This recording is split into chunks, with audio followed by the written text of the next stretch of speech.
Why do other people keep dropping the ball, and what can you do about it? That's what we're talking about today. Hi, this is Frank Buck, and this is the place to be if you want to get organized and make it look easy. You leave a message for someone to call you. They don't. You send an important email, but you get no response. You're in the Zoom room, but the other person isn't. Something fell through the cracks. She borrowed a few books from you, but that's been months. Will you ever see them again? He promised to get you that report, but it hasn't happened. It's enough to drive you bananas. The problem is clearly them. Most people simply don't have systems that match the level of complexity in their lives. People drop the ball all the time. For some, it's intentional. They figure if the obligation's important, other people will stay on them. That's a little secret to know if you haven't already figured that one out now. But for most people, it's not intentional. Nobody has shown them a simple way to stay on top of their commitments to themselves and to other people. So, what do you do when they drop the ball? Well, the question to ask is whether you even know when others drop the ball. If you were asked for a list of everything others owe you, how long would it take you to produce it? If the answer is more than a few seconds, well, then your own system needs something. In a way, that's a good thing. When your own system lacks something, you can do something about it. That's within your locus of control. So, what's doing something about it look like? Glad you asked. When someone borrows something from you, immediately put it in your task list. I use the tag ETR. ETR stands for expect to receive. Now, 40 years ago, I would have pulled a memo pad out of my pocket, jotted a note about who the person is, what they borrowed, and added the letters ETR along with the date when I wanted to be reminded that the person had borrowed these things. It's the same thing today, just different tools. Next, ask yourself the question, when do I want to see this again? See, 40 years ago, I just jotted it as part of that little note.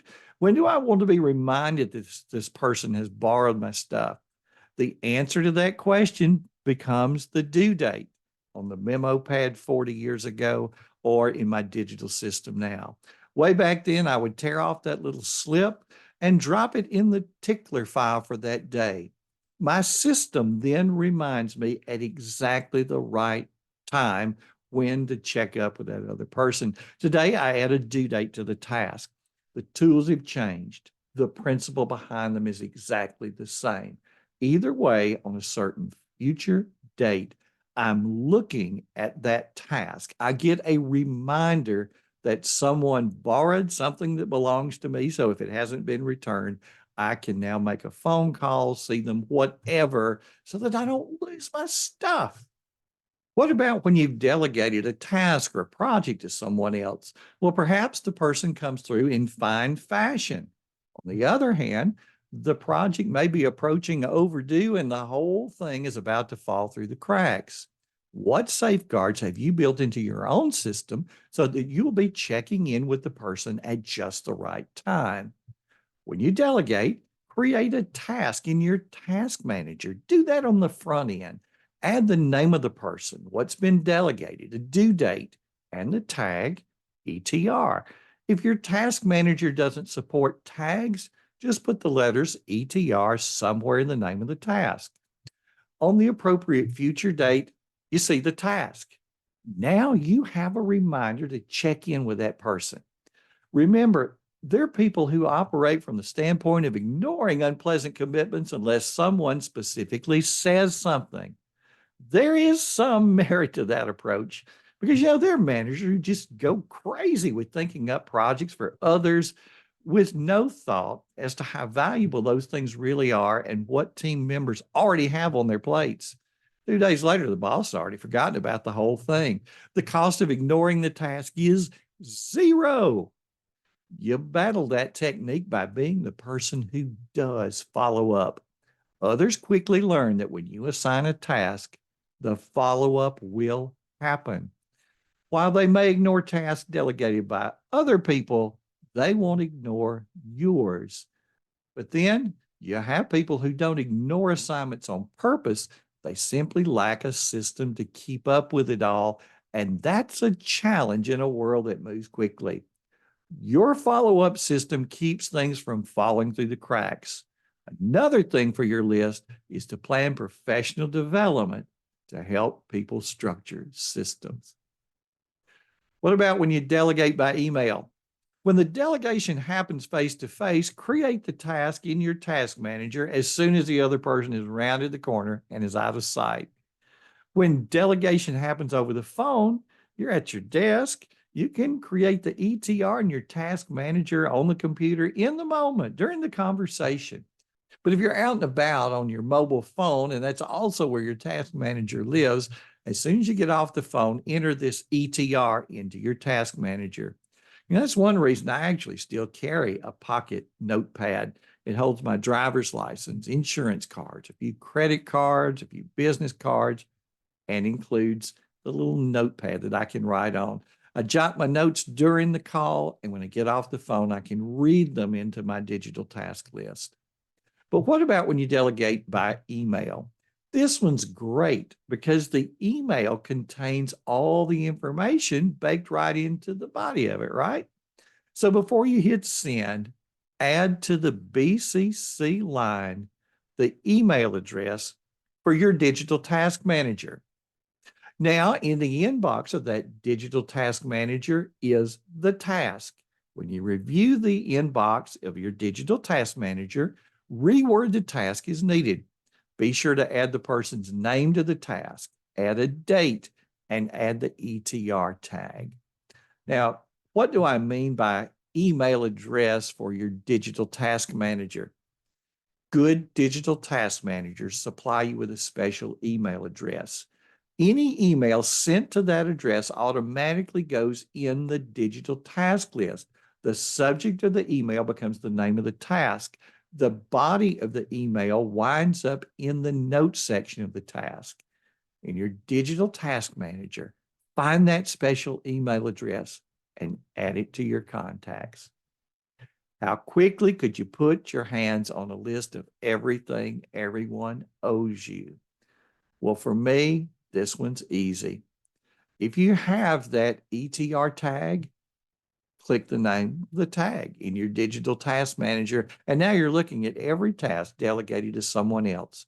And if you don't use tags, then search for ETR, and the search returns every task that has ETR somewhere in that task. Personally, I find it helpful to see just the ETR items coming due within the next week, as opposed to items that aren't due for weeks or even months in the future. So how do I handle that?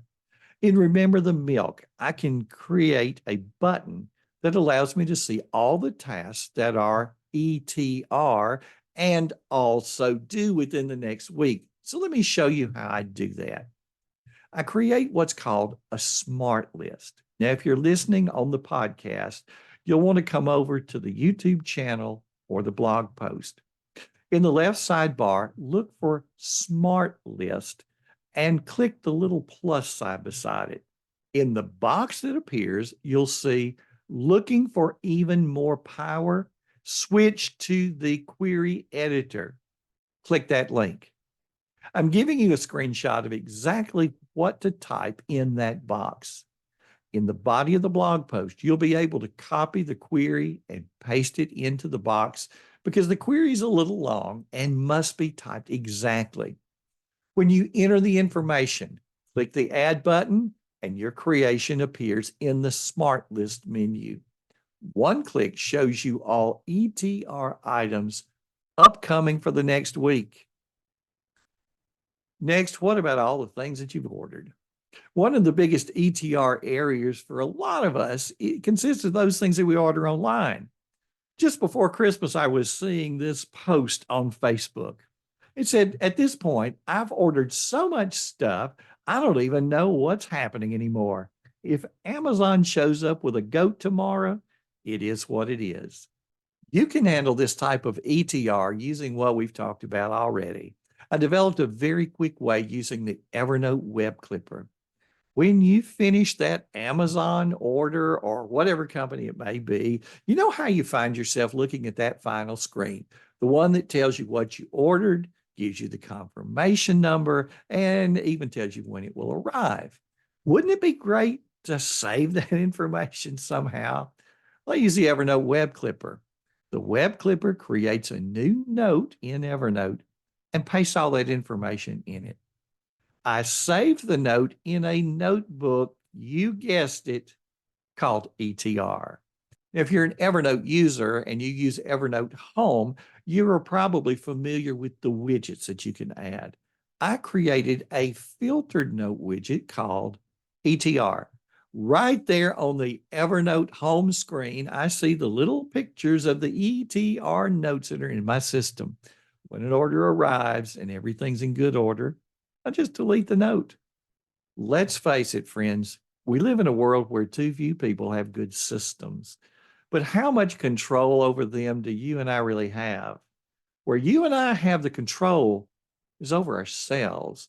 And what you and I control is our ability to structure a system that allows for forgetfulness, poor systems, and even intentional neglect on their part. Something else we can do is serve as models. When we're organized and we make it look easy, other people start asking the question, how did you do that?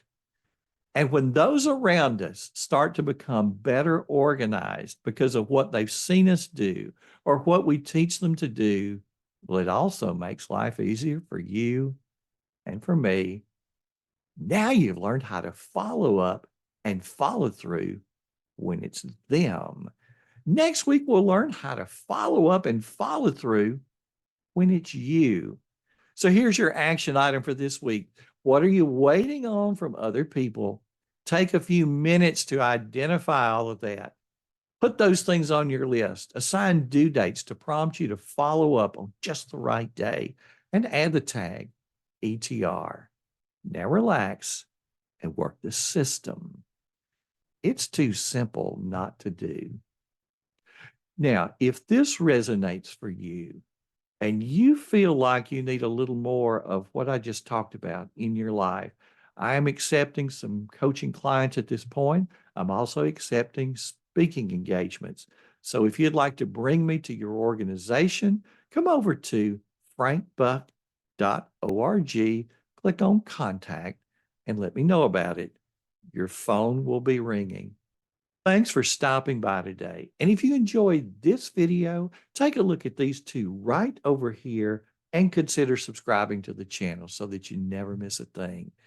This has been Frank Buck, helping you get organized and make it look easy.